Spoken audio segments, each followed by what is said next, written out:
I never thought I'd say this, but Kim Jong-un up against Donald Trump is a strange situation because you don't know who the crazy person is.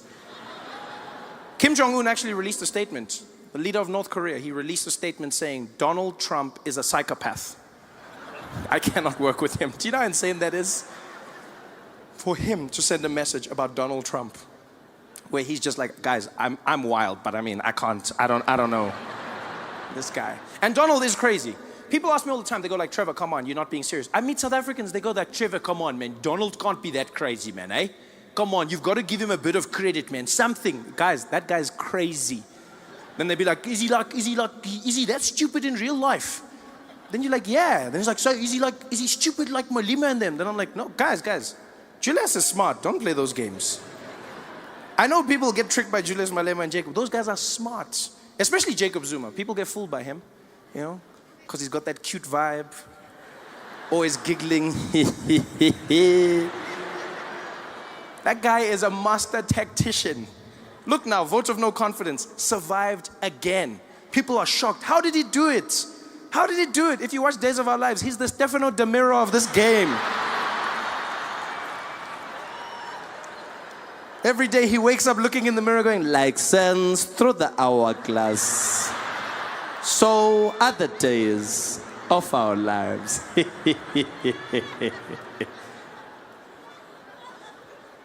And a lot of people make that mistake. I've realized a lot of people make that mistake.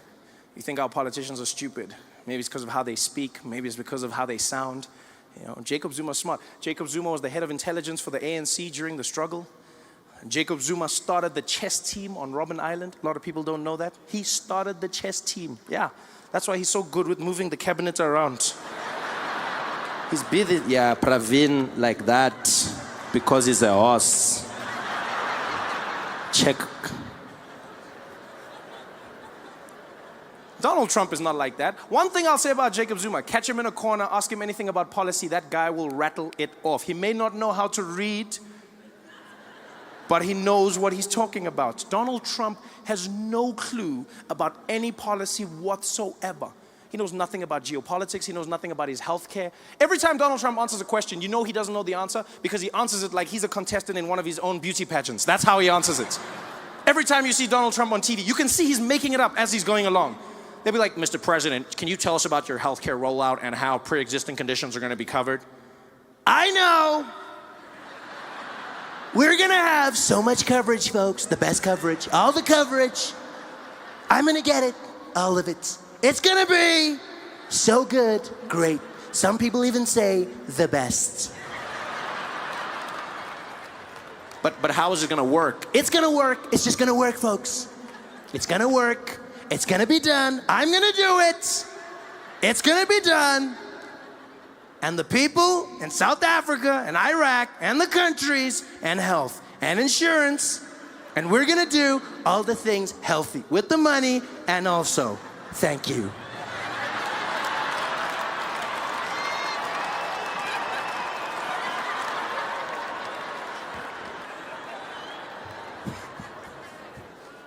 Donald Trump is losing his mind, saying the craziest things. We're going to build a wall. And Mexico's gonna pay for it. I love how Mexico's like, we ain't paying for shit, man. We might build your wall, but we ain't paying for it, man. Stupid. Donald Trump's just doing his own thing. Everything seems to be going wrong for him. Now he's getting ready to start a war, launch a nuclear weapon. North Korea, they will know. Fire and fury. Fury and fire. Fast and furious. Tokyo Drift. Like no one's ever seen. This guy's gonna blow up the world, people. He's not having a good time. So I correct people all the time. I go, look, man, say what you want about Jacob Zuma. He knows his policy. Yeah, doesn't mean he's getting things right. Doesn't mean he's doing the correct things, but he knows his policy. You can't say they're the same, you know? And say what you want about Jacob Zuma, but he knows how to handle his ladies. Yeah, he doesn't have any problems there. Donald Trump, walking around in public, his wife smacking his hand away. Pa! In public. Do you know how embarrassing that was? Donald Trump was there, trying to hold Melania's hand. She just slapped it away. He tried to grab it and she, pa! And then the second time, tried to grab it and she just did like a little thing. And everyone was like, are they okay? Are they fighting? I was like, yeah, of course they're fighting. They're having a horrible time. Completely horrible time. And you don't even need to see the video of the hands to know that they're having a bad time. I've had a theory for a long time that Donald Trump and his wife are not in a happy relationship. And I don't want to start any rumors, but I've noticed this. You know, I've noticed it in their speeches. Every time Donald Trump or Melania speak, it seems like they're throwing shade at each other. They're giving a speech, but they're actually talking trash about the spouse. Every time, all you have to do is listen to the subtext of what they're saying. For instance, Melania Trump came out. She made a speech about her platform as First Lady. In America, every First Lady gets to choose what their dream job is going to be, what they're going to be doing to help the country. Michelle Obama says she's going to help kids get healthy meals and work out. Melania Trump came out, and what did she choose? She came out, no one forced her, and she was like, as First Lady, I believe we need to fight against the cyberbullying. All of the people on the Twitter who are saying the bad things, we need to stop them. We need to make sure that they cannot carry on what they're doing. I was like, do you know your husband, lady? And now I realize she was doing it on purpose. They were having a fight. Yeah. She probably got home that night, dropped her keys on the table. Donald Trump was sitting in the living room, turned on the lights. Hi, Melania. I saw what you said about me on the news. It was very not nice. Oh, hello, Donald. I didn't see you sitting over there. I thought you were watching the cartoons. You know I was watching the news, Melania. I watch all the news. Fake news. So what are you going to do about it, Donald? You want a war? You've got a war. I'm gonna get you, Melania. You're gonna pay. Do your worst, Donald. Oh, it's on. I'm the best at worst. The next day he came out, gave a speech. What did he say? We've got to get rid of all these immigrants, folks. All these immigrants need to leave this country. Your move, Melania. She went to a women's conference. We need to stop sexual assault. The men who are grabbing the ladies without their permission. We need to. I was like, yo, you guys need to sort your shit out at home, man. I remember the worst encounter I had with the TSA was out in Burbank, California. Tiny little airport, and I was flying out and I was coming to New York, right? And so I'm in Burbank Airport and I go through security, and then for some reason I was beeping. I don't know why. I walk through the metal detector and I'll beep. Go out, beep, go out, beep, go out. And every time I have to take something off, I gotta beep. And the agent, he's just losing it. The whole time he's like, take that off, take it off. And I'm going like, beep, beep, beep, beep. He's like, take that off, take it off. And I come back, he's like, take that off. He's getting more and more angry. I'm basically naked right now and he's losing it. Like I felt like an underperforming stripper. It was horrible. He's just like, And finally he's like, you know what, just get out here. So I walk to the side, he's like, go ahead and put your hands up. I put my arms up. And he whipped out a little personal metal detector. Yeah, it looks like a midget sword, right? But they call it the wand. That's what they call it, the wand. And so he whips that out, yeah, because that $100,000 machine, that's play. Shit just got real. And so he looks at me and says, go ahead and stick your hands up, sir, and just keep them right there. So I put my arms up, and he scans me. He's like,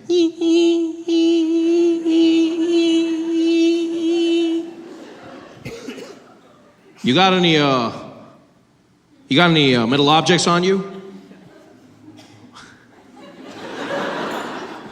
I'm like, well, then what was that for? If you were gonna ask me anyway, then what was this? The foreplay to my honesty? What is this? Why? And then, as if he can't do this right, he calls for backup. He goes, I'm gonna need you wait. Can we get Velasquez to gate 10, please? Velasquez to gate 10. And he calls for a man by the name Velasquez. who I'm assuming was the best wander that they had. Because he wasn't even on the floor. They called for him, and Velasquez emerged from the back offices of the TSA. And he walked out, and the energy changed. People bowed their heads as he walked past. Everyone gave him a little nod. You could see he was special, and he didn't look like it. He didn't look like much. You know, Velasquez was a little Mexican man, very long mustache, big chest, and he was very short, really, really short guy. But he didn't feel short. Like, he looked short, but he didn't feel short. Do you know what I mean? Like he had this thing. You know those short people that are so confident, it looks like they just chose to grow low. He had that energy. And so Velasquez walks down towards where I'm standing with my agent. My guy tries to apologize, says, I don't know what's going on. I silenced him with one move of his hand. He's like, no, I go. And he stepped up, he looked me in the eye, and he's like, sir, you got to stand for side and not give for that, okay? Don't touch nothing on the movie, okay? None of that. And I didn't know what he was saying. But I knew what he meant. And so I stood there, I raised my arms. And as I did, he whipped out his wand. And he started using it all over me. And as soon as he did, I knew why he was who he was. It was the most magical thing I've ever come across in my life. The way he wielded that wand was unlike anything I've ever experienced. I felt like I was being blessed. I just stood there with my head down as he went all over me, just blessing me with his power. It was something special. It was like a force and energy. It's all, like on the outside, you still heard that beeping. It was like, ee, but in my head, I heard a lightsaber. That's what I heard. I heard like, it was like,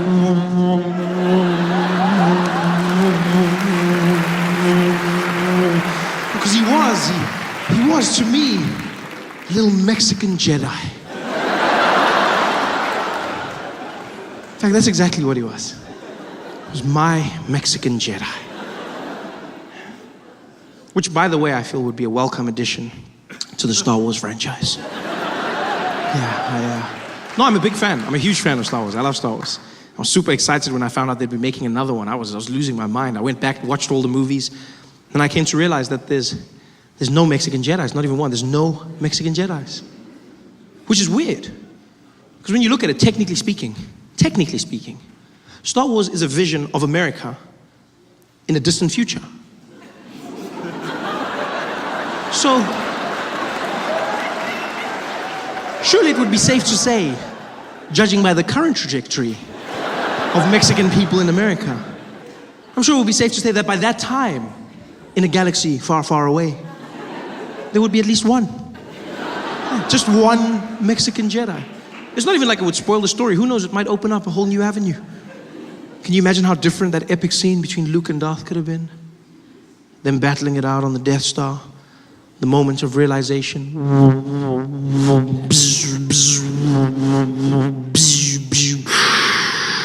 Luke. What do you want, you evil man? Luke. What do you want from me? No. Luke, man. Luke.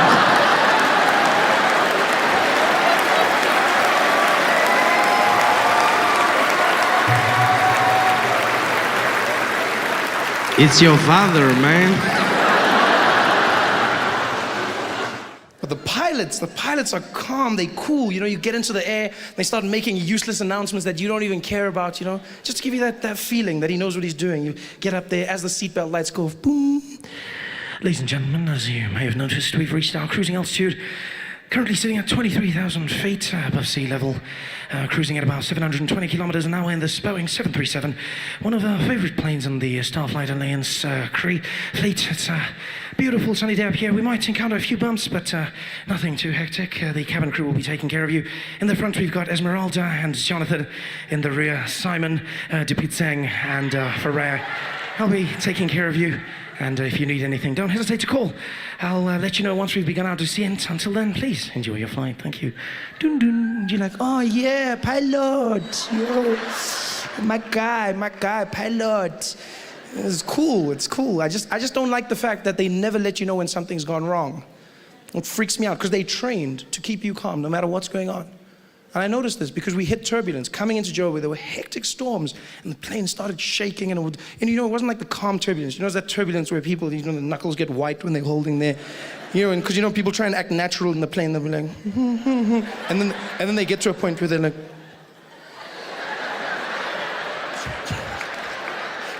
and that point comes, and like everyone is panicking, except the air hostesses. They're amazing. I love how they do it, Like you'll hit the turbulence, be like, things are falling, the bags are hitting the sides of the compartments, people are panicking, and except they just move through naturally. It's freaky. It's almost like the lower half is not connected to the upper body, because they'll just carry on. They'll be like, yes, you guys, would you guys like some coffee? Yeah, okay. There you go. Be careful, it's hot. Thank you. All right then. Anything for you, sir? Yeah, okay. Okay then. Just pass me a apple juice, all right? Thank you very much. There you go. Would you like some ice? No ice, thank you. You know how they do it.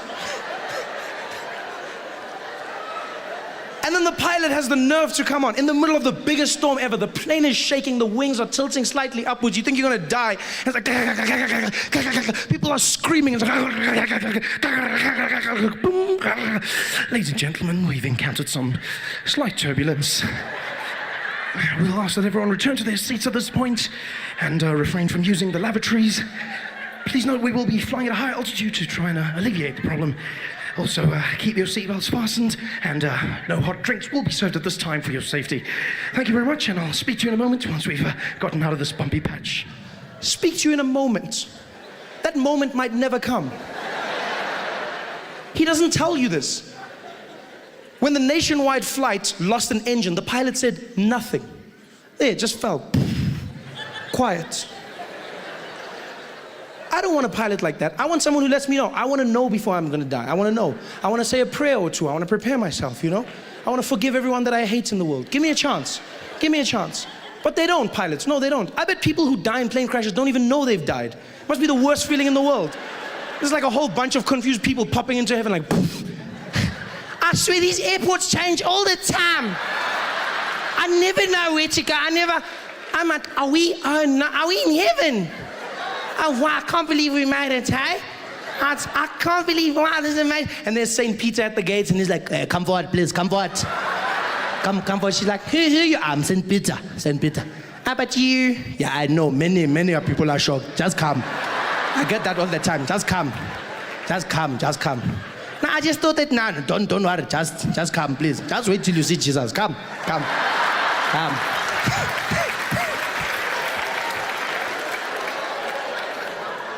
I don't want that. I want someone to let me know when I'm gonna die. Like taxi drivers. There's no person who dies in a taxi not knowing that they've died. Just before the crash, taxi driver will be like, yo! People walking into heaven like, yo, dead. Dead. Yeah, no, Shonile, we're dead. Gone. Ay. They know. Sometimes they survive the crash, but they still think they did. They're walking on the pavement, dead. You're dead.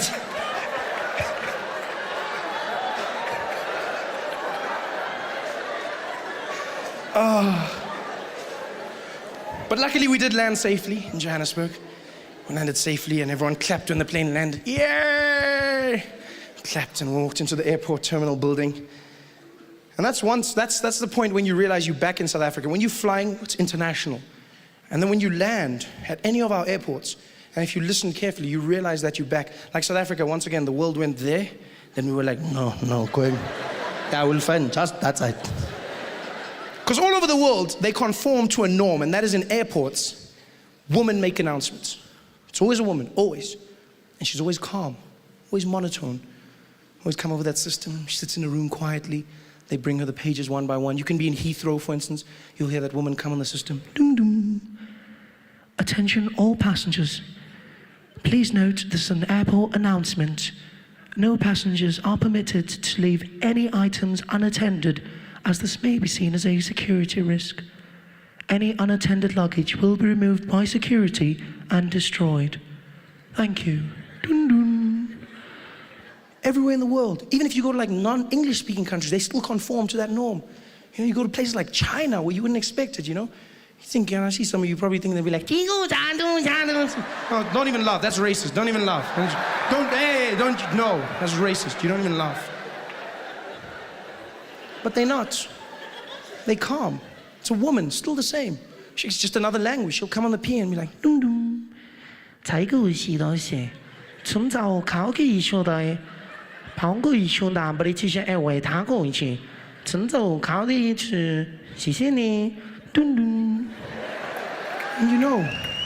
you know they've conformed.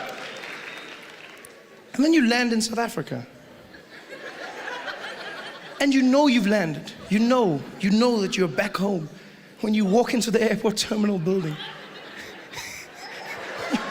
You walk in, and I don't even know if they audition the people who do it. No. It's almost like whoever's closest to the mic gets to do it first, you know? It's the craziest thing. Luckily, 99% of the time it's a woman, but she'll come on. It's the craziest thing ever. As you walk in, she'll come and be like, dum dum.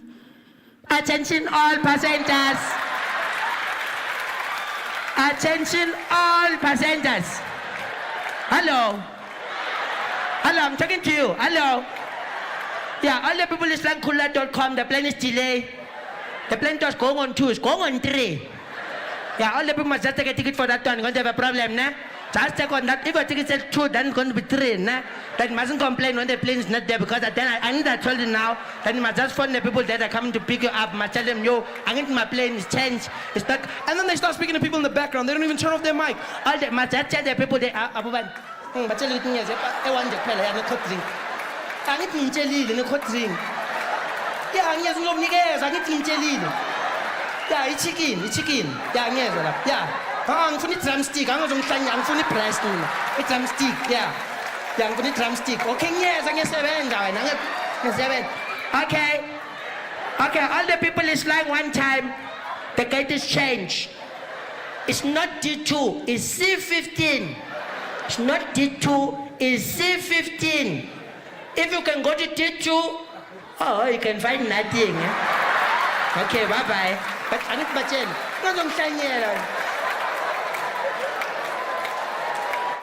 That's why I love coming home. I get to see the stories from a different angle. I get to enjoy it all. I'm so happy to be back. But everything has flipped on its head. 2 years. You know, guys, going away for 2 years is not a long time. And you come back to South Africa and everything has flipped on its head. I went away for 2 years. I come back and white people are on strike. I thought it was a Leon Schuster sketch. In the streets, white people marching, and immediately you're like, these people have no experience. No experience whatsoever. And white people, I'm not trying to minimize your pain in any way, but I'm just gonna say, when watching it on the news, it doesn't have the same gravity of the march of black people and colored people and Indian people in South Africa. Because when people of color in South Africa march, you can see they want service delivery. When white people march, it looks like you're fighting for vitality points.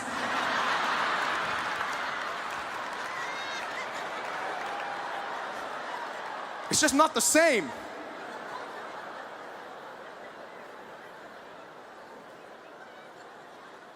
And then I saw white people got offended because they said, we're going to launch a march. Zuma must go. Zuma must fall. We want him gone. And then black people didn't join. And white people like, why don't they join? Why won't they join us? Yo, why won't they join? Because it's racism. Huh? We're marching for this country and they don't want to march with us because it's racism. That's why they don't want to join us. No, guys. Black people are not joining your march. It's not because of racism. It's because of rhythm.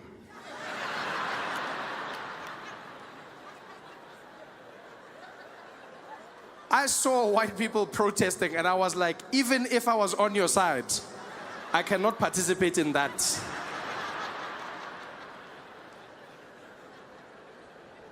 The best white marches South Africa had were 3 old white ladies who had the worst struggle song I've ever heard in my life. Sounded like a lullaby converted into a struggle anthem. Zuma must go, Zuma must go, Zuma must go, Zuma must go, Zuma must go, Zuma must go. Yo, I can't march to that, guys. I don't even know where to begin. You realize a march is all about rhythm, right? 10% of every march is the issue, 90% is the beat. When black people march, you need to encourage others to join. Along the way, you need to pick up stragglers. Just some people who get into the rhythm as you move past. Some guys are just there as you walk past. House, house, give up, house, give up, house, house, da da da da, house, give up, house, house, give up, house, da da da, house, house, give up, house, give up, house, house. Ah, people are joining. People are joining. It's got power. You realize black people are marching from Soweto to Pretoria. You need a march that will move you. Every stride has purpose in it. House, house, house, house, house, house, house, house. Moving. Zuma must go. Zuma must go. Zuma must go. Zuma must go. Zuma must go. Zuma must go. Guys, we're not even getting to Craig Hall like that. Asfigi. Marching with that song to Pretoria, by the time we get there, Zuma left by himself. Chilling there in his house in Dubai. Laughing. Did they only arrive just now?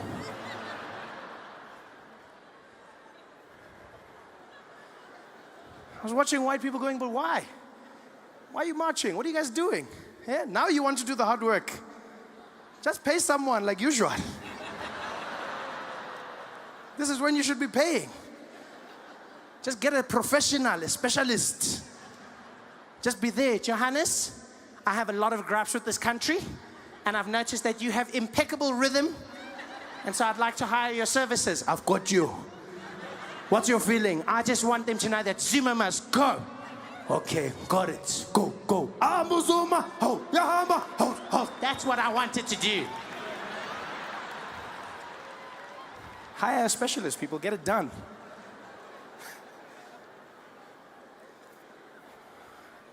This song will get you nowhere. It's a frustrating time, though, man. The Guptas came and shook South Africa up, turned things upside down, made us question who we are as a people. I've been away for 2 years. I came back, and I'll tell you now, the racial tension is palpable. You can feel it. You can feel it. All of a sudden, everyone looking at each other in a different light. You're like, damn, McKinsey did a good job. Because don't get me wrong, South Africa wasn't perfect, but it wasn't like this. You know, 2010 had us in a different feeling. We had a rhythm. We had a plan. And then all of a sudden, it fell apart. Now we're looking at each other with shifty eyes. Separated. The Guptas did a good job. People are angry, and I understand why, you know. But sometimes I think people's anger gets out of hand, you know. Like I saw people fighting because the Guptas had a wedding at Sun City. And at that wedding, they only hired white people to serve them. And people were like, they're racist, they're racist. Okay, maybe they're racist. Or maybe the Guptas are doing what every black person dreams of doing when they get enough money.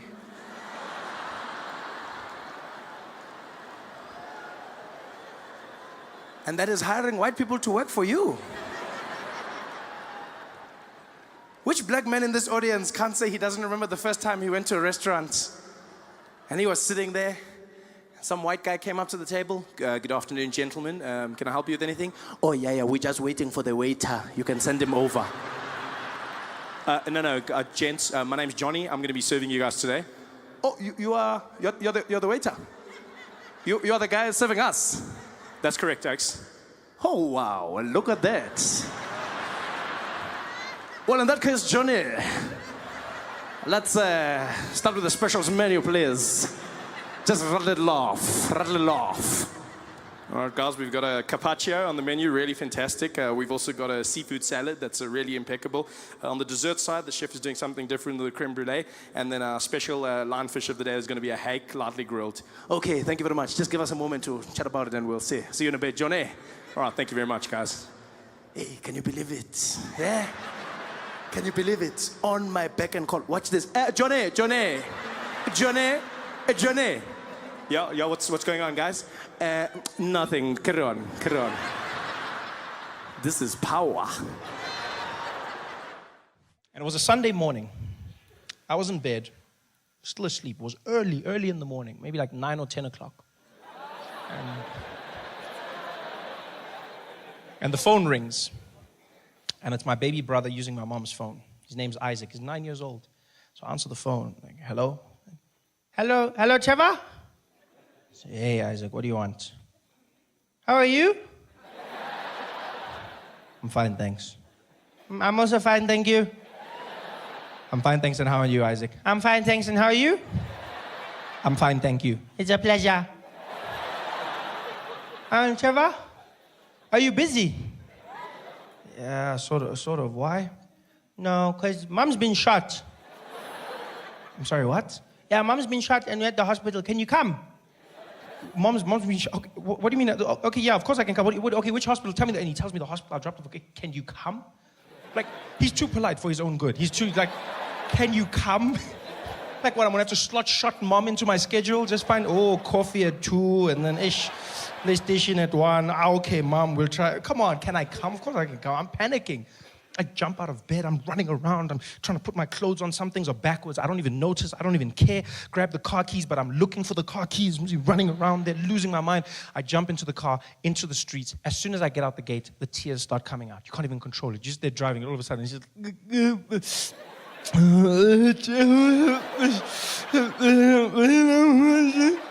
I'm driving, I'm trying to hold it back, but then I get to the traffic lights, the robot is red, and I just let it out. It just comes out. No,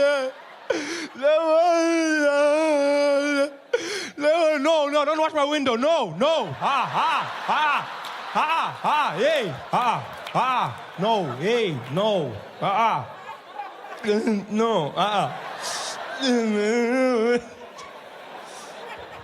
And there I am, driving to the hospital like a madman. I get there, jump out the car. My brother's standing there, the emergency section. I see him outside. He's just standing like nothing happened, looking around.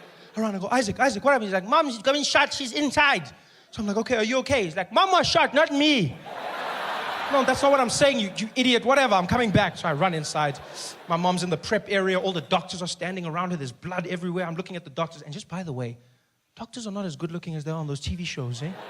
No, like they set the bar really high. Because I was shocked. I ran and I was like, what the hell's... Sorry, that was inappropriate. What's happening here, guys? They're like, sir, you need to leave. I said I was sorry. Come on, this is what's happening. Like, no, sir, you can't be here. Please leave, please. I'm like, whatever, okay. So I go outside. The nurse comes to me. She's like, Mr. Noah? I said, yes. Okay, Mr. Noah, we've got your wife stabilized right now. And I said, my wife? She says, yes, that's Mrs. Noah, right? Yes, that's my mom. Oh, I'm sorry. I thought, why would you think she's... Come on, hold on. You think I would... I mean, she's cool, but I mean, like, have you seen the girls? I should show you the pictures. Oh, well, I'll show you the pictures afterwards. What's going on? She's like, okay, Mr. Noah, your mom's just been stabilized, and we're going to have to start thinking about surgery. She's been shot in the head, and she's been shot in the lower buttocks region. This is a very serious thing. I'm like, yes, it is. Okay, so what's happening? Well, we just found out that she doesn't have medical aid. So what? She says, yeah, she doesn't have medical aid. Now, my mom always had medical aid, always. But now it turns out she canceled it a few years ago. I didn't know this. She canceled it because she never gets sick. You know those people? I just never get sick. I never get sick, Trevor. I never, ever get sick. I don't know why I have this. I never get sick. Yes, but you didn't think of bullets.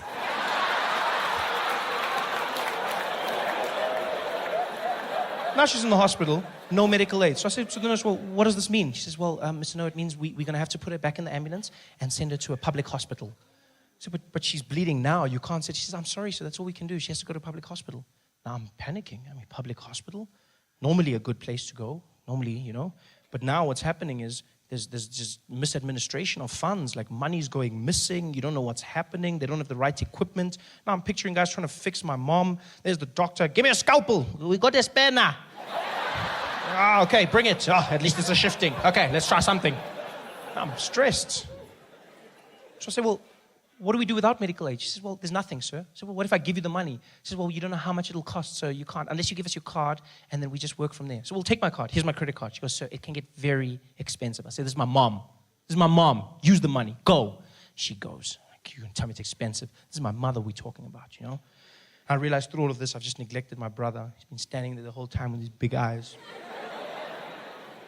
So I'm like, hey, Isaac. Hey, Isaac. Oh, what's on your mind, man? Are you okay, big boy? He's like, Trevor? Yes. Hey. Can I come to your house and play PlayStation later today?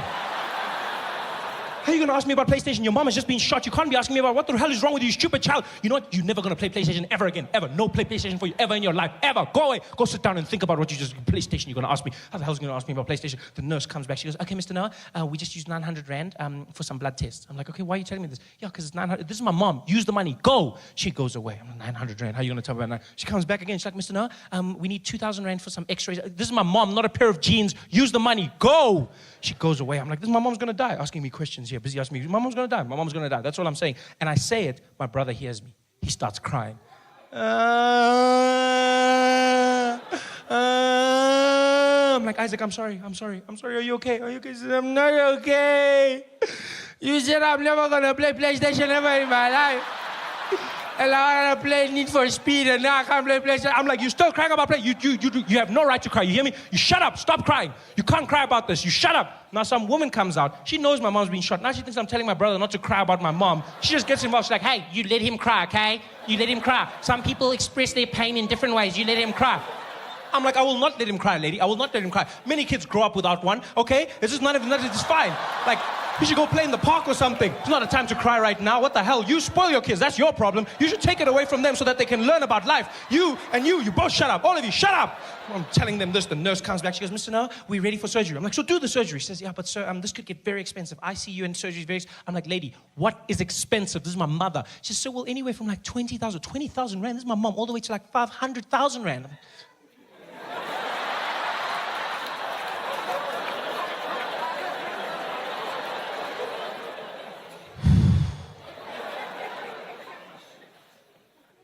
Yo, but she's lived, eh? I mean, she's like, what, 56, 57? I mean, it's almost finished. I mean, you know? Even she says she's old. I mean, you know? You said the bullets in the head, and head, it's finished. Yo, because now that we need to pay for the funeral, and we need to buy scones for everybody, and this guy needs a PlayStation, you know? So, I don't know if... She's like, sir, we need the go-ahead, otherwise we can't do anything. I said, okay, well, use the card, just use the card. We'll handle the debts. She goes away. I'm stressed. Because I've seen this happen to people. Go into a hospital, you don't have enough money, use your credit card, next thing you're in debt for years, and the person could die. Yeah, the person dies. And when they die, the doctor doesn't give you your money back. No. No, he doesn't. Yeah, because he tried, and that's all he has to do. Yeah, you'll get there and be like, doctor, did you win? Be like, wah, wah. And your money's gone. That's all I was stressed about. But the most amazing thing happened. Turns out, my mother wasn't that badly hurt. It was a miracle, really. The ass bullets didn't do much damage, because my family's gifted. The head bullets didn't hit anything vital, yeah? Other than the head, obviously. But it missed her spinal cord, missed the nerves, didn't touch the brain, went right through, missed the eye, hit the eye socket, and so deflected, and all it did was it cut a piece of her nostril off, just one side, and the bullet went out clean, which means she didn't have to go in for intensive surgery, and her recovery was only a week. Yeah, a week, which was fantastic, because that means the bill was only 24,000 Rand. And she's alive, yes, but the bill was only 24,000 Rand. This is great, really great, because 25 was my cutoff. So, you laugh, but that's how much I've calculated I'm willing to pay my mom back for all the ultramel custard I've consumed in my life. Everything else, none of my business, eh? Food, clothes, schooling, all of that stuff, I'm not paying. I hate it when parents say that to their kids. You know how hard I have to work for your bloody school and your clothes? I didn't ask to be born. That's your job. Please. You handle that. I asked for the Ultramel, we can keep a tab. Don't involve me in your things. And that's what I calculated, 25,000. Yeah, I would have been there, 24,750. I would have been there at the doctor. Eta, it's fine, my man. No, stop. No, you tried, my man, it's cool. No, you tried it. No, just switch off there, switch off. How much? 250 left. Yeah, we'll pour petrol or something, it's fine, just switch off there. You tried, yeah. It was fantastic. I told my mom about the 25, she laughed. She didn't know I was serious. And to show you what a crazy family we have, my mom's in the recovery ward. She's got those tubes in her and everything, and the IV, and my brother's in the corner bored out of his mind, and my grandmother's in the other corner reading the Bible, and I'm holding my mom's hand and I'm crying, still crying. This is a week later, I'm still crying. I've been crying the whole week, but I've also been using this time to cry for other things in my life. No, because as a man, you need to know when to cry. You loop it all together and you just cry at one time. It's like we cry in bulk. You got to understand. You cry. You don't just cry one. Cry in bulk. Yeah. So I'm crying for everything. And my mom looks at me and she goes, shh, Trevor, shh, don't cry, baby. I said, no, Mom, I'm going to cry. You're shot in the head. And she says, no. Look on the bright side. I said, what bright side? She says, no, at least now because of my nose, you're officially the best looking person in the family. I was like, oh, by default. That was probably the worst time ever, is flying into America as an African during the Ebola crisis. It was the craziest thing I've ever seen in an airport.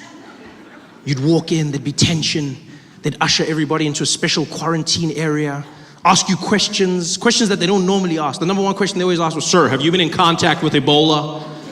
They'd always ask, sir, have you been in contact with Ebola? I love the sincerity of the question. Like there was a chance my answer could be yes. And next stop, Disney World. Like what kind of person do you think I am that I'll still be embarking on a journey, having knowingly been in contact with the most deadly disease on the planet? Like who do you think I am that I'll be there like, I don't care. Booking.com has a zero refund policy. I'm going to Disney World, even if it kills me, Mickey Mouse, and everybody else, I'm going. Have you been in contact with Ebola?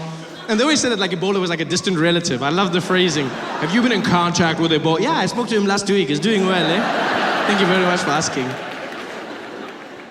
Ebola made flying a nightmare. One of the worst flights. I was coming from Johannesburg, South Africa, going to San Francisco. Flew, and then because of the distance of the flight, you have to stop over in Washington, and they change over your flight, so you go into another plane, and then that plane takes you to San Francisco. And when we were changing planes, when we were switching over, the air hostess in the second plane tells the passengers that Africans are coming on board. Right? And so because of this, they're going to be spraying the cabin with the light pesticide. No, I understand, like when people are afraid, they do stupid things. I get it.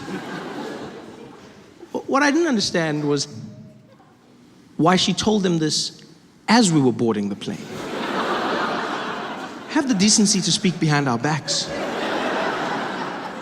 Because we're walking onto the aircraft, and she takes her little microphone and she goes, ladies and gentlemen, please note we have some passengers joining us on a South African flight.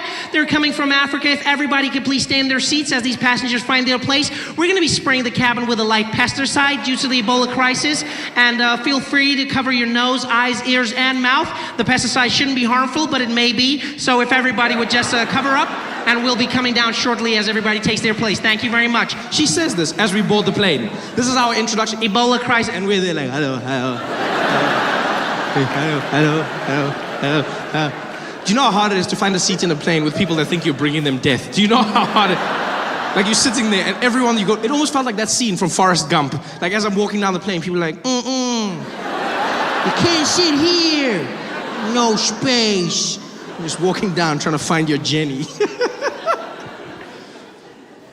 Finally, everyone's seated. We take off. Plane heads out to San Francisco. And it was by far the most tense flight I have ever been on. I coughed once. The plane shook. It wasn't even a bad cough. was just like a little tickle. I was just like, the guy opposite me, he was like, Ebola! Ebola! I was like, yo, dude, calm down, man. Calm down. It's just AIDS. You're safe, buddy. Calm down. It's okay. Everyone was so stressed. The plane was tense. No one wanted food nor snacks. We finally land at the airport. The plane is taxiing to the gate, and everyone was waiting for that seatbelt sign to go off. Everyone was just, like, it was more than normal, because already, I never understand why people are in a hurry on a plane to get out of their seat, like, because you can't go anywhere. But whenever a plane lands, everyone's just like, come on, come on, come on. You can't go, you're gonna go there. That's where you literally go there. It's like, come on, boom, yeah. You can't, I don't understand why people are in a hurry to go. You know who's even worse? The people at the window. You have no right to be in a hurry. You're sitting there like, come on, boom, yeah. Oh, that's good, yeah. Yeah, pass me my luggage. Pass it to me now, right now, yeah. I'm glad I didn't sit down for 2 more minutes. This is much more comfortable. Just stay in your seat, just wait. Ebola made it worse, 100 times worse. You know, because now everyone wants to get out of the plane. Coughing, sneezing, you can feel the tension. And as we're about to leave, the air hostess comes back on the PA and she goes, Ladies and gentlemen, back in your seats, please. Everybody back in your seats. Unfortunately, right now, we have a health and safety official that needs to come on board just to make sure that everything is A-okay due to Ebola. We're just going to make sure that everything is fine. So please stay in your seats, ladies and gentlemen. Again, apologies for the delay. She says this, and then this man comes on, a health and safety official, right? And he has with him a list of all the African passengers and a thermometer, right? A digital laser thermometer. And he comes on, and his job is to scan all the African passengers and get their temperature. And I think the way it works is like, if you're very hot, then you've got Ebola, right? So he's got the list, and he walks around, scans the passengers, and gets the thing, walks down, ticks their names off the list, gets the temperature, gets the names, temperature, names, finally gets to where I'm seated. And does the weirdest thing. He scans a passenger opposite me, moves to my aisle, looks at me, looks at my name, looks back at me, and then he just shrugs and walks away. Nah.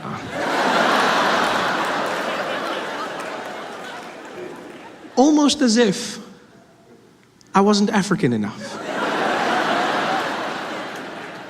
I've never felt so conflicted in my life. Yeah, because don't get me wrong, like, I never want anyone to think I have Ebola. But I also don't want anyone to assume that I can't have Ebola. You don't know me. You don't know what I'm capable of. I could have all the Ebola in the world. And this guy just ignored me. He walks away. I'm there trying to cheer myself up, like, chin up, Trevor, you could have Ebola. Chin up, kid, come on, you could have Ebola. And he walks to the back of the plane. He scans the rest of the passengers, gets to the tail, and he realizes he's now missing a name. So he looks back through the plane, can't figure out what's going on. I know it's me, but I'm not gonna help him. Yeah. He had his chance. He had a good Ebola man and he let him go. And so I watch him panic. And as he panics, the air hostess comes back down the plane and she goes, hey, what's going on? I need to get the people out of here. He goes, yeah, I know, I got a problem on the Ebola list. I can't figure out where the passenger is. And she's like, yeah, I gotta get the people out. He's like, look, I know this is killing me as well, but I just gotta figure out. She's like, yeah, if I don't get them out, I'm dead. I gotta get the people going. It's like, yeah, I know, just calm down, just give me a second. And now you can feel the tension building in the plane. People start whispering, there's murmurs going around. Because some people are hearing pieces of the conversations, like broken telephone as it goes down the plane. All they're hearing is, yeah, Ebola, killing me, people. She's like, yeah, dad, everybody out of here, dad. And like, you feel the tension. People start looking at each other. The guy opposite me didn't even hide it. He was like, it's you, Ebola, it's you. I was like, dude, I do not have Ebola, stop saying that. Stop saying, he's like, it's you, damn it, it's you. I'm busy coughing. I was like, if you don't shut up, I'll cough on you now. He's like, what? I was like, I'll cough. He's like, what? I'll kill you. I was like, I'll kill you first. He's like, ah! Everyone in the place starts losing. The people are going crazy. Everyone is stressed. People want to leave. In the middle of the chaos, in the midst of all of this, I'll never forget a Middle Eastern man, maybe 4 rows behind me, dressed in very traditional garb. He stands up and he sticks his head into the conversation being had between the air hostess and the safety official. And he goes, excuse me, pardon me, sorry to interrupt. I couldn't help noticing what you are talking, I just want to say, maybe you want to check. I noticed that gentleman over there was coughing a little bit. The man, he never write anything for him. I thought he was wearing a hood, something about him. I don't know, something. Just made me a little bit uncomfortable. I thought maybe you want to check. There is, you know what they say, see something, say something. Yeah, I just, maybe you check there. I did go to Zambia, though. Fantastic place, Zambia. Went there, visited the place, had a good time. While I was there, I had a chaperone who really made my trip. His name was Ali Nani, a sweet guy. And his job was to get me accustomed to the Zambian culture, you know. And every day he would give me a new piece of information, some more interesting than others. Like one day he looks at me and he goes, Trevor, you know Zambia is a very, very conservative nation, huh? I said, oh, okay, Ali. He says, yeah. So please, stay away from profanity. I said, oh, okay, I can do that, you know. And I assumed he meant swearing, right? But I didn't say anything because I wasn't sure if he meant a person or swearing. I wasn't like, no, because in Zambia, people have names like profanity. So that's how I laughed when I met Screwdriver, eh? That's the same way I laughed. Yeah, because you see, in South Africa, we have African names you can translate, like happiness, blessing, hope, those kinds of names, right? But then in Zambia, people give their names, like their children, they give their children names of everyday English words, anything. So like table, chair, car, house. Yeah, you see like this, you just have to get used to it. It's very hard, but you have to keep a straight face. Which was difficult because I met a mechanic who had sons named Brake and Clutch. And that was not, especially when Brake was running around causing chaos. And his dad was there like, stop it, Brake, stop it, Brake, stop it, Brake. And I was like, hey, stop it, Brake. But you have to get used to it. It's a cultural thing, and so you have to respect it. And the second warning Ali gave me was even stranger. We're driving through Lusaka, the capital. And Ali looks over at me in the car and he goes, Trevor, you know here in Zambia, we are a very God-loving nation, eh? I said, oh, okay, Ali, that's a good thing to know. He says, yes. So while you are here, don't be gay. So what? He says, I know it can be tempting sometimes, but don't do it, huh? Don't be gay. Don't be gay? I've never been warned of this in my life. Don't be gay. Hey, bro, don't be gay. Don't be gay. Don't be gay. Crazy warning to get. But then I found out why Ali was warning me. Turns out in Zambia, being gay is illegal. If you are found to be gay, you will be arrested and sent to prison for more than 30 years. Yeah. Which is a bit of a weird punishment.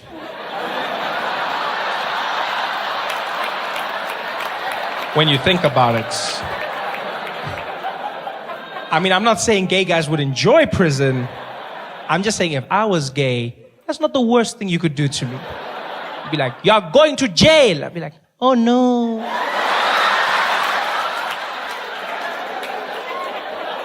Don't be gay. I couldn't believe this. Gay is a crime in Zambia. Which got me thinking, if gay is a crime, that means the police have to monitor it. They actually have to police gay. Yeah. Which means in their police force, they have a gay division. It's a crime. It's a crime. So that means they've got a murder unit, they've got a robbery unit, they've got a white-collar crimes unit, and then they've got a gay unit. Huh? Yeah, they've got a little G unit in their police force that's responsible for all things gay. That must be the most fun police force to be in the world. You get to go undercover, dress up really nice, get in touch with your flamboyant side, you know, just have a good time. I bet the sergeant's there every morning, briefing his detectives. Good morning, detectives. Welcome, everybody. Today we will be launching a sting operation. We have just been informed of a fashion show that will be taking place. And as you know, the gays cannot resist the latest trends. Therefore, we will be in full attendance to apprehend each and every one of them. Let us make sure we are here. Detective Chipua, present. Detective Table, present. Detective Mungai, present. I think he's in too deep.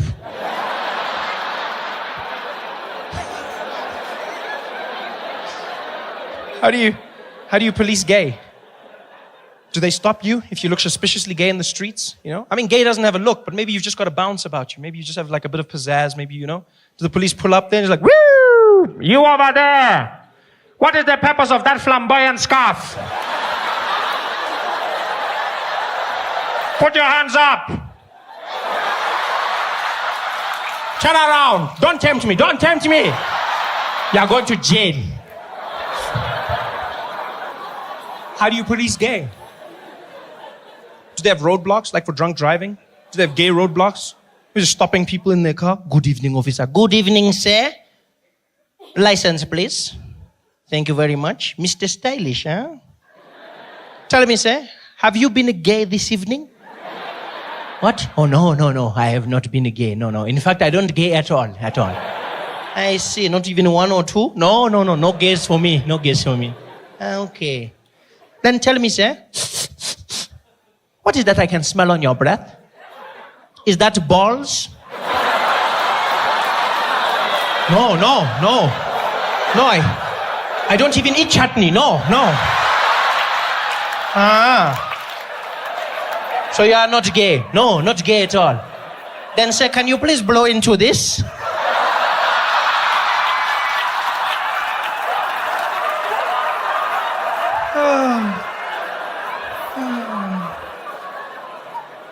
Don't be gay.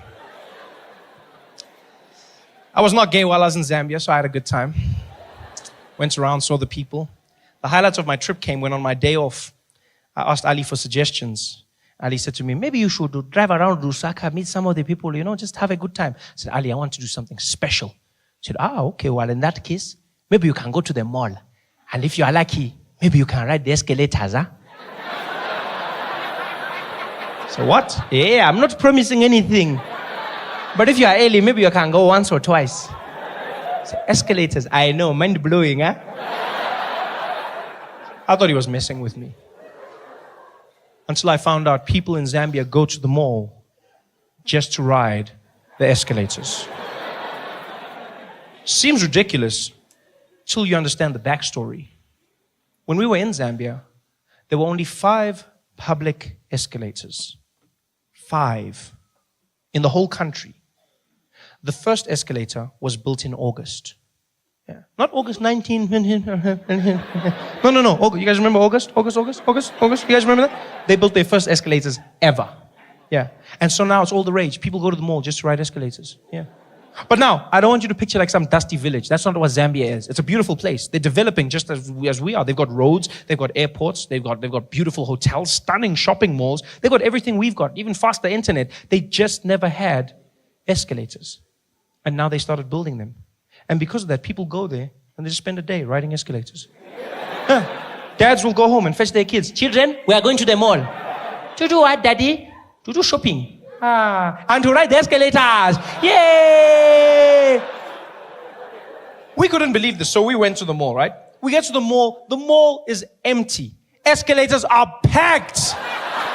People are standing in lines, going around, doubling back on themselves. There's old people, young people, even couples. There were couples. Guys that actually picked up women by saying, I'm going to take you to the escalator, girl. Ooh, you're so fancy, eh? Escalators. Some people didn't even know how to ride the escalators. Kids were easy. They just jumped on. Old people would panic. There was one guy who got on the escalator and it was going up. And I guess to compensate for something in his mind, as it went up, he started leaning. He fell down. He was hurt so badly. Oh, it was fantastic to watch.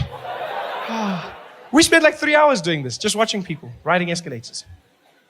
And you know what? Our patience paid off. Because in hour 3, the most fantastic thing happened. A school brought a class of children to the mall. And their excursion was just to ride the escalators. It was magic. 30 kids, about 5 years old, cutest things, wearing their little black and white uniforms. And they're standing there together holding hands. And they were so excited, so they're shining, not from excitement, that Vaseline. Just...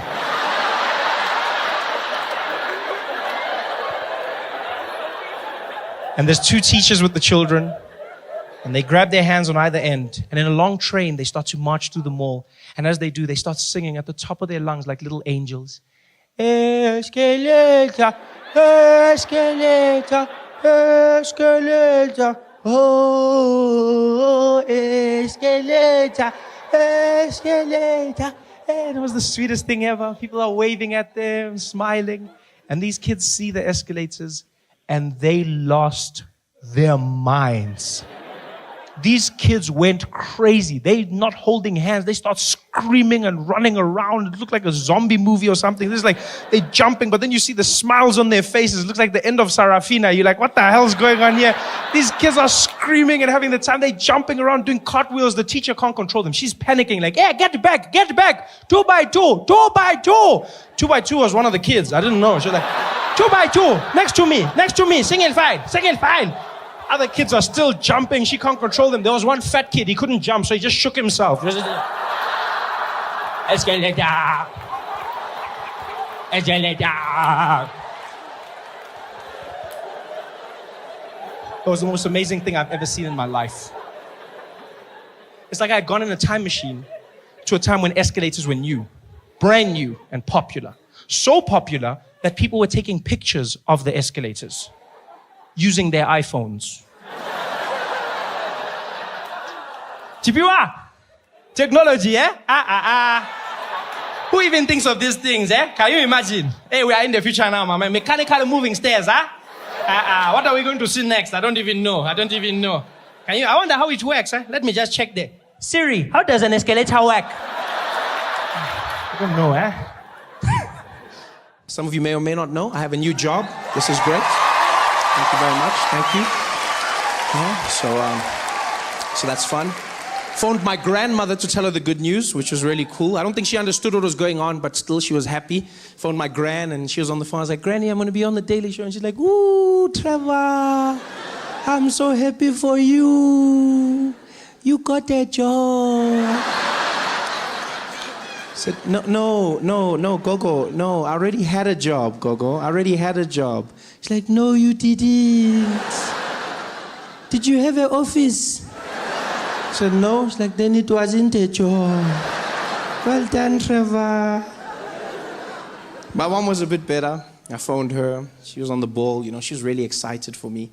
And to give you a bit of a backstory, I have 2 younger brothers.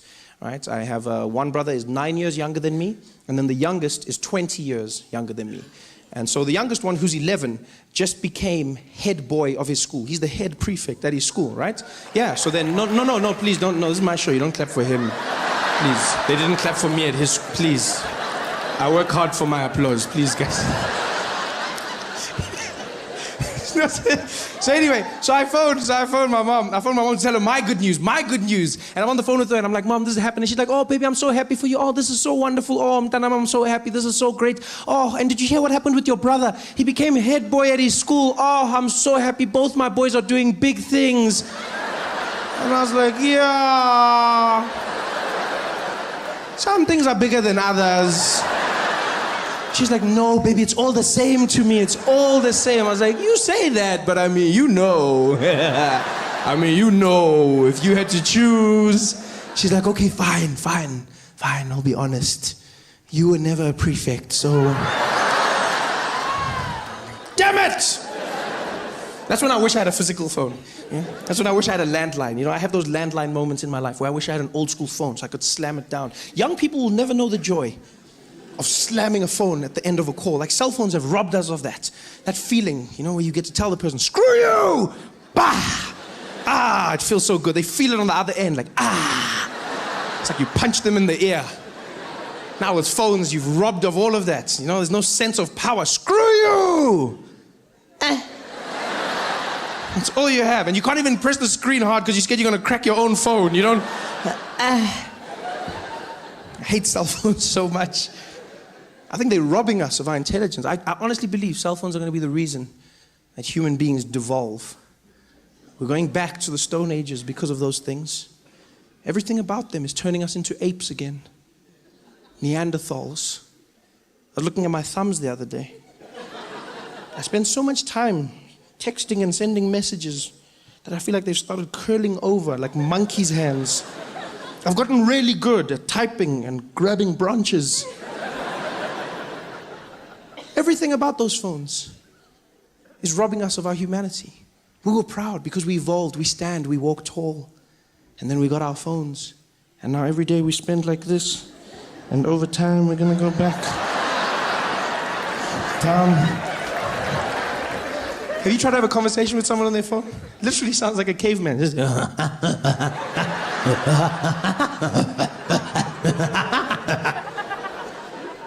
we've lost it. We don't know how to communicate anymore. Now we use those emojis for everything.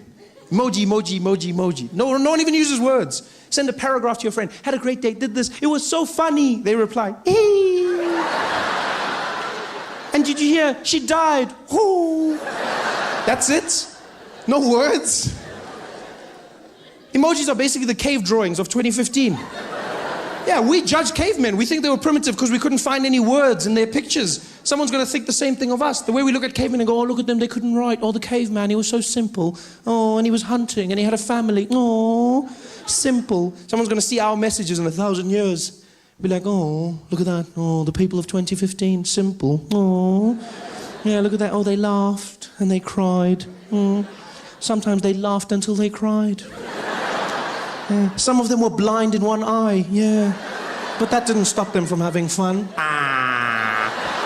Oh. And there were monkeys that didn't talk. Oh. Monkeys that didn't listen. Oh.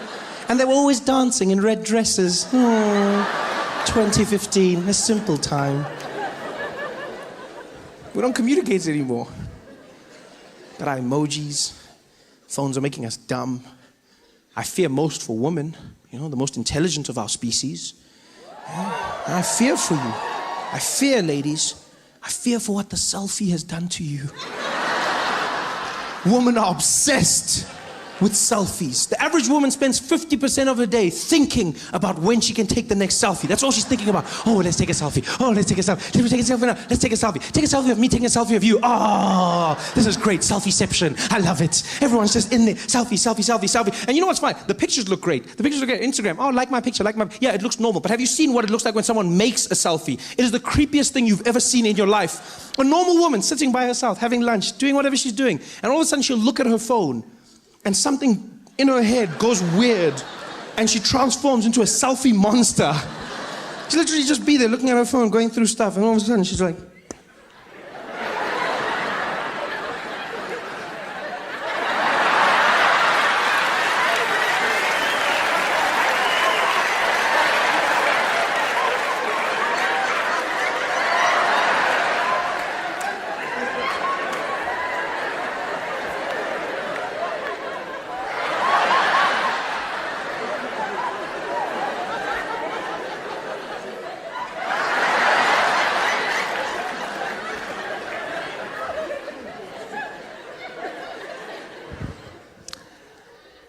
Just randomly took a picture. Caught off guard. Hashtag I woke up like this. Hashtag no you didn't. Hashtag you crazy. Hashtag stop that shit. You know, recently because of my job on The Daily Show, I got invited to very prestigious events. You know, I've started getting invited to very, very fancy functions. Functions I would have never been invited to before. You know, recently I got invited to my uncle's wedding. Never knew me before this.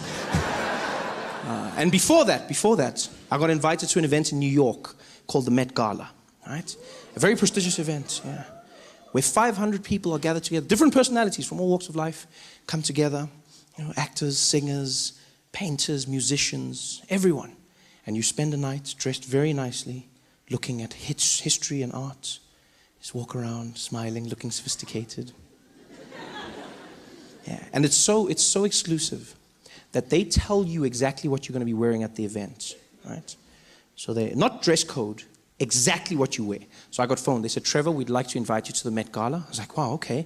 And they said, and you will be wearing a Ralph Lauren suit.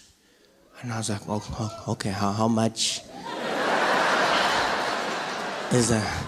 Ralph Lauren. But they were like, no, we provide it for you. Ralph Lauren is going to be giving you the suit. And I was like, wow, I get to go to the Ralph Lauren store and pick up a suit for myself. They're like, no, the man, Ralph Lauren, is going to give you a suit. Do you know how mind-blowing that is? To meet the man whose name is on your clothing. That was just crazy. Like, that's never happened to me. I've never had the opportunity to meet the person whose name is on my clothing. I've never had the chance to say, pleasure to meet you, Mr. Price. Like...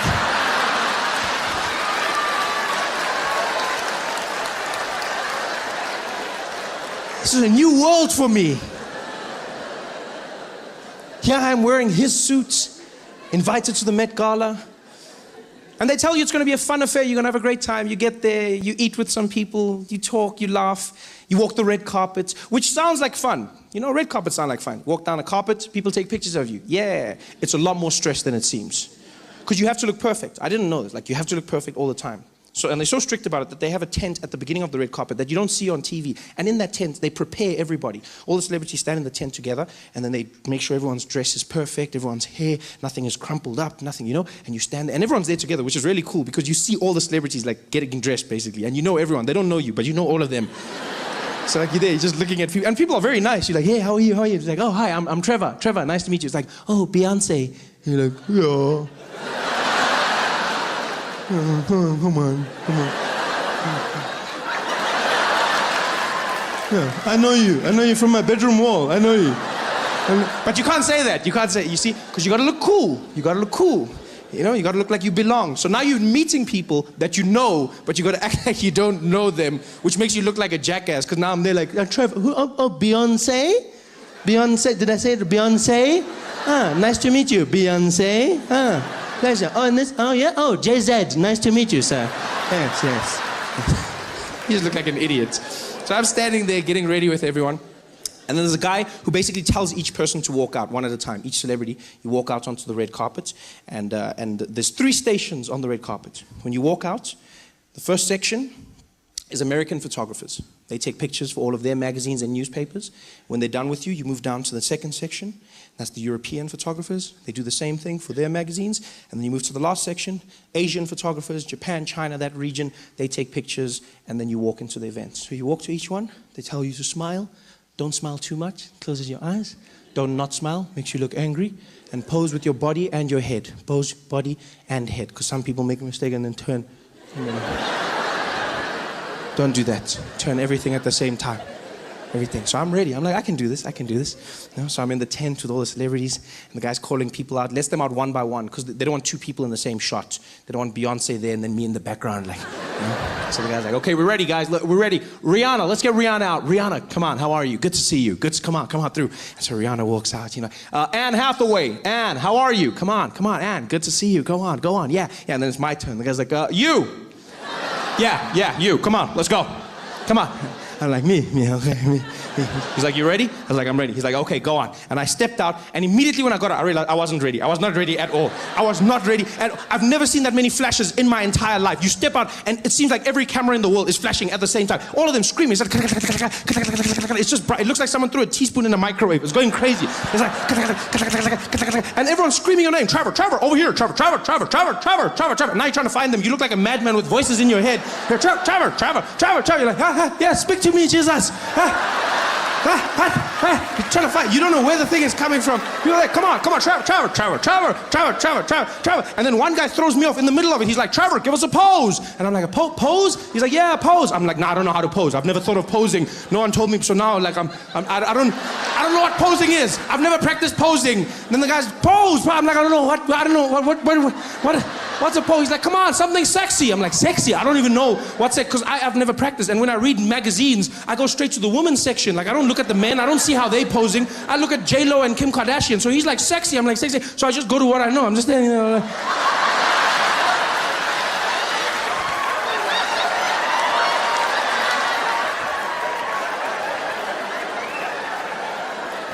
I was like, what the hell? Okay, stop that. Okay, that's good. Okay, go on. Good job. I was like, okay, that was stressful. So I moved down to the European section. You know, I'm getting there. I'm still stressed. The bright lights have got my eyes going. The next guys are there like, okay, Trevor, are you ready? I'm like, I'm ready. He's like, okay, all right, over here, Trevor. Some guys didn't know my name, though. I could hear that. Because one guy said Trevor, another guy said Trevor, then other guys were just like, Trevor. Yeah, but it's sort of like with a dog. Like, a dog doesn't really know its name. Like, if your dog's name's Spotty and you go, Spotty, it's like, huh? So I did the same thing. So, you know, they were like, Trevor. I'm sure there was one guy who hated me and he was like, never! And I was like, I didn't care. I was in the mix. I was posing. I was sexy. I was doing my thing. I was loving it. And the guy's like, okay, good job. Go on. And I walked down and I went to the Asian section. And I stood there and all the photographers were ready. And then they just looked at me. It was... I don't think you guys, like, It was the weirdest, because it was like flashing, flashing, snapping, flashing, screaming, flashing, snapping, screaming, flashing, snapping, silence. I got there, and they just looked at me. And then they looked at each other, and they looked back at me. They looked at me the way you look at food that's just arrived at your table, but no one has ordered it. That's the way they looked at me. Like they were waiting for the menu, like for the waiter to come and be like, sorry, we didn't order. Did you order?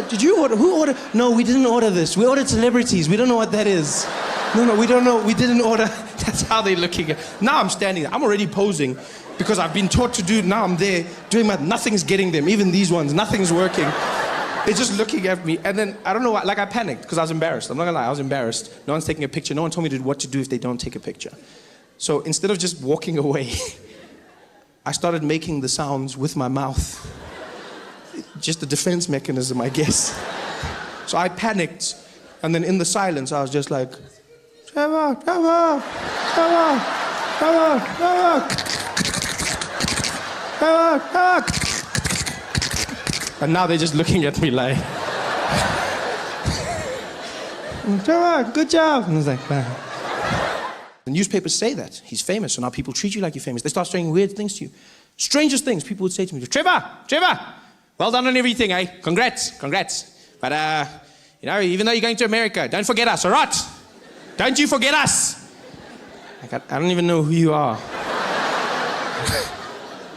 People would say the weirdest things to me. You know the number one thing people have said to me? Number one thing? It's not good luck. It's, hey, Trevor, good luck over there, but whatever you do, don't forget your accent, all right? Yeah, please, don't pull a Charlize on us, okay? You keep your accent, man. Make us proud. Everyone said that. Trevor, brah. Hey, Trevor Noah. Hey, Masakan. Hey, man, you're making us proud, no? Yeah, man, you're doing big things for us, but brother, can I ask you a favor, no? Don't lose your accent, no? Don't lose your accent. Yeah, when you come back from the States, you mustn't come back talking funny, okay? Please, brother. If you lose your accent, don't come back. You just threaten me? What does that mean, if you lose your accent? How do you lose your accent? People make it sound like you're going to be walking down the street and then just out of the blue, you'll be like,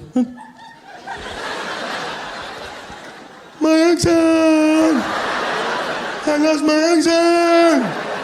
What the hell is my... Oh. Well, hello? No, that's not my accent! That's my accent! How are you going to lose your accent? I was stressed now. Because I don't want South Africans to think I'm not South African. I don't want them to think I've forgotten something. This is my home. Now I'm stressed coming home. I'm in the plane, flying back to Johannesburg, and the whole time I'm just thinking, don't lose your accent, Trevor. Don't lose your accent. Don't lose your accent. Don't accent. Is that how I say accent? Accent.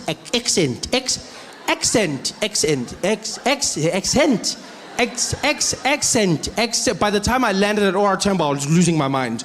I walked in arrivals, the woman was there at customs. Welcome back to South Africa, sir. I was like, yes, I'm back.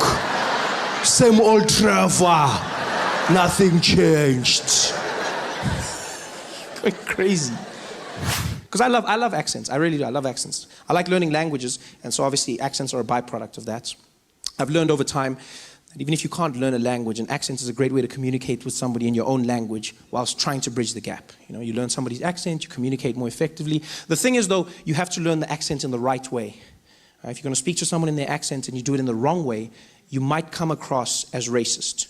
You've got to be very careful about this. White people in South Africa often fall into this trap. Yeah. It happens at petrol stations quite a bit. See people driving in with their friends, talking normally, sitting in the car. So I mean, if we get all the numbers together, marketing should be behind this. It should be a breezer.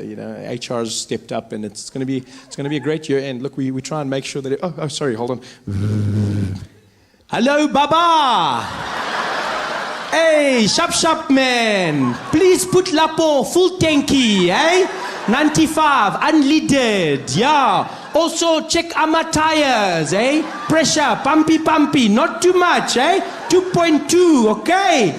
Yeah, good jobby. Yeah, sharp. Donkey boss. Don't do that. He's a grown man. He's been pouring petrol his entire life. He knows what you need. Just talk to him like a normal human being. That's the thing people don't understand. Speak to him like a normal human being. I used to get so angry. Whenever I'd see white people changing their accent when they talk to black people, I get so angry. I was like, oh, white people racist? Is that what it is? Oh, racist? And then I learned. Life taught me not to be so quick to judge. Yeah, I learned a valuable lesson. I was driving to Gold Reef City one day, into the backstage area, and the security guard came out to the boom, and he was like, hey, how are you, sir? Is your name on the list? I said, yes, how are you, Baba? My name is Trevor. He's like, okay, Chabal. I said, no, Trevor. He's like, oh, sorry, Chabal. I said, no, Trevor, Shalva. Trevor, Shalva. Trevor, Shaval. Trevor, Shaval. Trevor, Shaval.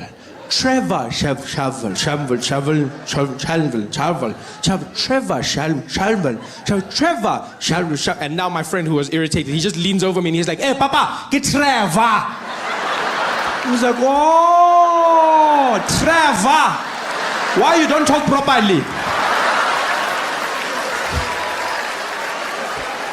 And then I understood. I finally understood what white people have been trying to do. I see, you're trying to communicate more effectively. You're trying to engage somebody, but understand this. When speaking to somebody in an accent, the number one rule to understand is an accent is not a measurement of intelligence, right? An accent is just somebody speaking your language with the rules of theirs. That's all an accent is. So don't speak down to them. Don't patronize them. Speak to them the way you would to yourself. Just try and learn their accent. That's all it is. It's just another accent. Yeah. And I learn them. I spend all my time learning accents. I try. I love it. I learn in restaurants. That's a safe place to start. You know, you learn, you read off the menu, you try and pronounce the words correctly. I was inspired by French restaurants, funny enough. Yeah, whenever I'd go to a French restaurant, I was always fascinated by the fact that people would order food in a French accent. I never understood why. Because they don't do it in any other restaurants. Only in French restaurants do people walk in and then change their accent when they order. They come in talking normally. Yeah, you know, it's a wonderful thing. You're really going to enjoy it. It's so beautiful. Yeah, stunning. You have to have. Oh, the dessert. Oh, good evening. How are you, sir? Yes, I will have a bottle of water for the table, please. And let's start off with, could we get the Sauvignon Blanc, please? Yes, and you know what? We definitely, for main, is going to have the filet mignon. And for dessert, we're going to go with the crème brûlée. Thank you very much. Thank you. Oh, you're going to love it.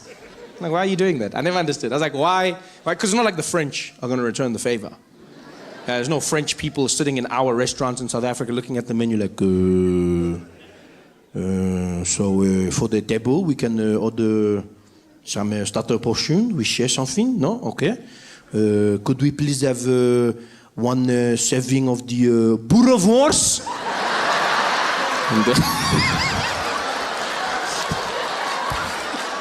That's not gonna happen.